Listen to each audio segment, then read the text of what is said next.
আসসালামু আলাইকুম বন্ধুরা, আমি এখন করব আমের খাটা। তো আমের খাটা বা টক, যেটাই আপনারা যেটা জানেন সেটাই করতেছি। এর জন্য আমি নিচ্ছি কাঁচা আম, 6টা কাঁচা আম, ছোটো ছোটো 6টা কাঁচা আম। আমগুলোরে আমি এভাবে কেটে নিচ্ছি, কেটে ধুয়ে নিচ্ছি। তার জন্য আমি দিয়ে দিচ্ছি পানি।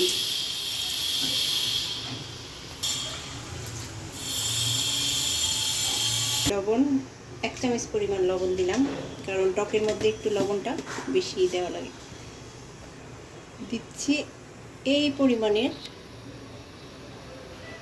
শুকনা মরিচের গুঁড়া, পরিমাণ হলুদের গুঁড়া, এর মধ্যে খেজুরের গুড়।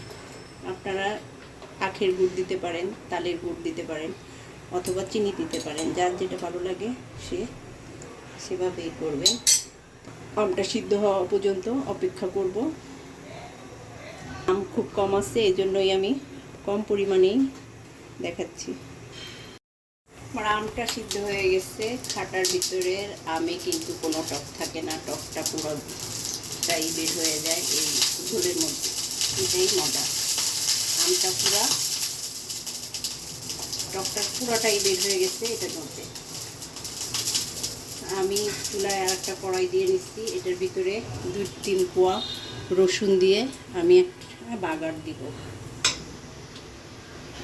2-3 কোয়া রসুন, তার মধ্যে অল্প একটু পরিমাণ তেল।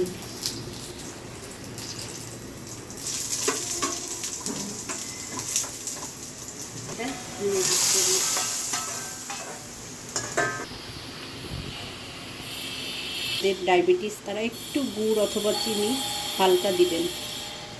আজ এ পর্যন্তই, ভালো থাকবেন। দেখা হবে নতুন কোনো রেসিপি নিয়ে, সে পর্যন্ত ভালো থাকবেন। আসসালামু আলাইকুম।